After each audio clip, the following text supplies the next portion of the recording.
Sampai halaman kita berdua.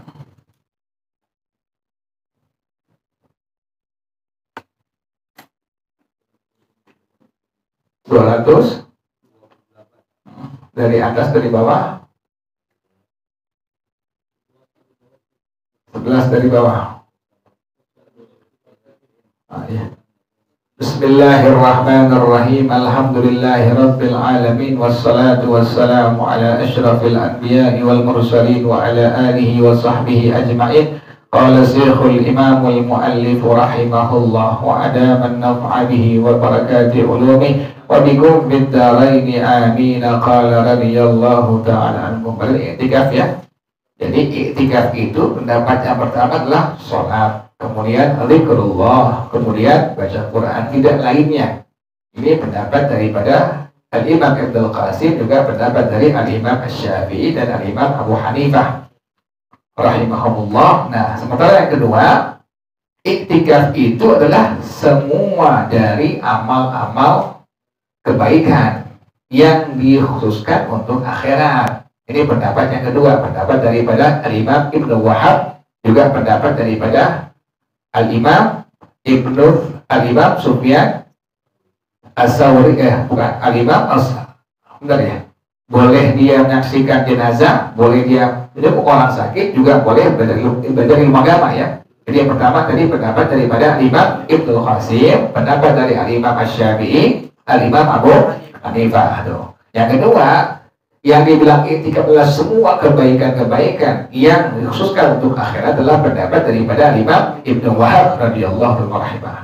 Kenapa demikian sebabnya ini? Wasababu ikhtilafihim, sebab adanya perbedaan para ulama mengenai tersebut di atas, anna dzalika syai'un maskutun anhu, bahwasanya i'tikaf itu adalah syai'un maskutun anhu, sesuatu yang tidak dikomentari atasnya. Sebut dengan syai'un maskutun anhu.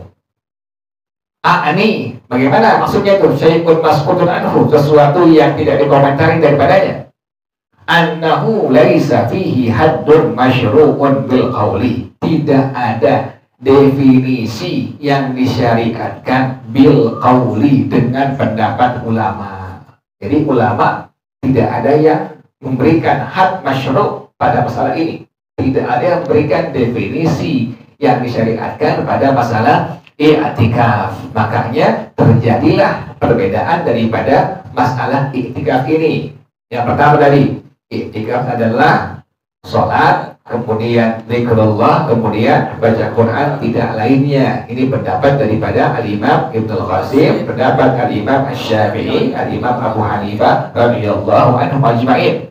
Yang kedua adalah semua amal kebaikan yang dikhususkan untuk akhirat, itu pendapat daripada Al-Imam Ibnu Wahab radhiyallahu anhu. Artinya apa? Boleh menghadiri salat jenazah, boleh menjenguk orang sakit, juga boleh belajar ilmu agama. Karena kenapa demikian?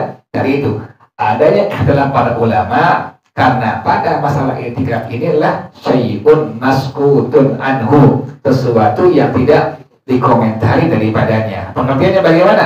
Tidak ada haddun masyru'un bil qawli, tidak ada definisi yang disyariatkan dengan pendapat atau ucapan daripada para ulama.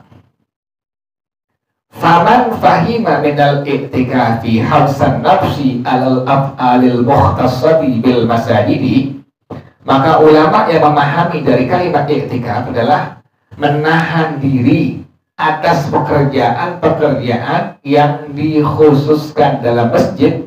Qala, maka ulama ini akan berpendapat, la yajuzu lil mu'taqifi illa as-salatu wal qira'atu, yang hanya boleh dilakukan oleh orang yang melakukan i'tikaf hanya sholat, zikrullah, dan membaca Al-Quran. Tuh, ini pertama ini.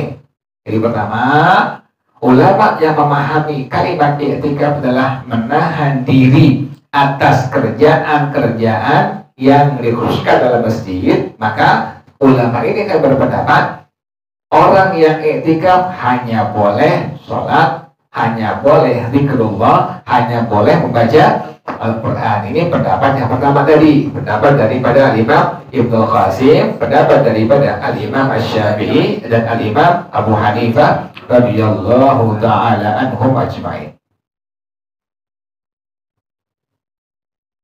Wa man fahima minhu habsan nafsi 'alal qurabil ukhrawiyyati, dan ulama yang memahami dari kalimat iktikaf menahan diri atas ibadah-ibadah yang sifatnya akhirat kulliha seluruhnya, ajazalahu ghaira dzalika mimma dzakarnahu, maka ulama ini memperbolehkan bagi orang yang iktikaf selain yang disebutkannya tuh tadi. Jadi boleh selain sholat, boleh selain zikrullah, boleh selain membaca Al-Quran, apa aja pokoknya.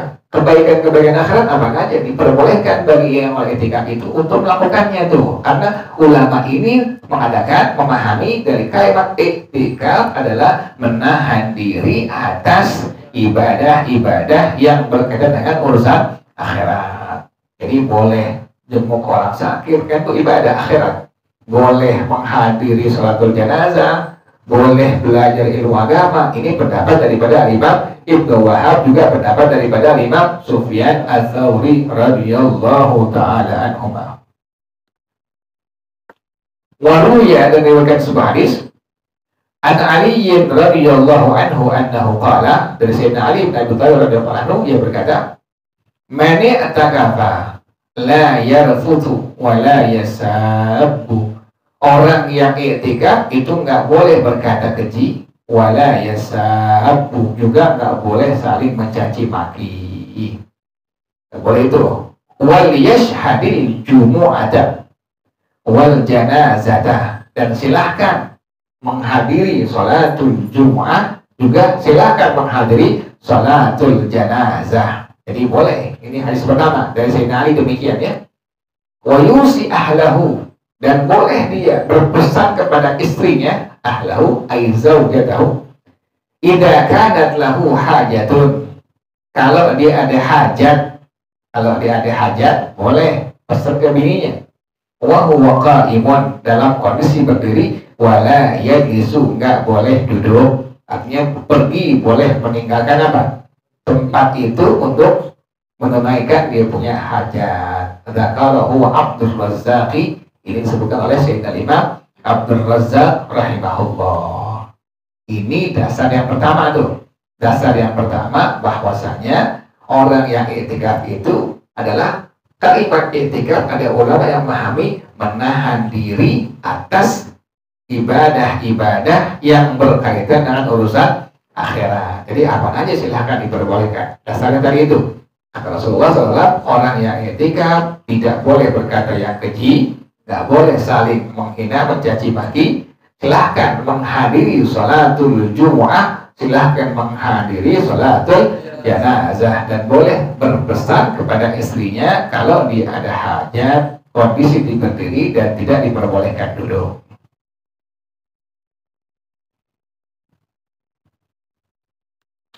Waruya an Aisyah khilaf fadalika, waruya an Aisyah khilafu hada. Dan diriwayatkan sebuah hadis dari As-Sayyidah Aisyah radhiyallahu anha berbeda dengan hal ini. Nah, tadi kan boleh tuh, semua ibadah diperbolehkan tuh, silahkan diperbolehkan. Ya, kalau itu dari As-Sayyidah Aisyah radhiyallahu anha, wahwa, yaitu apa? Anna sunnata, sunnahnya bagaimana sunnahnya?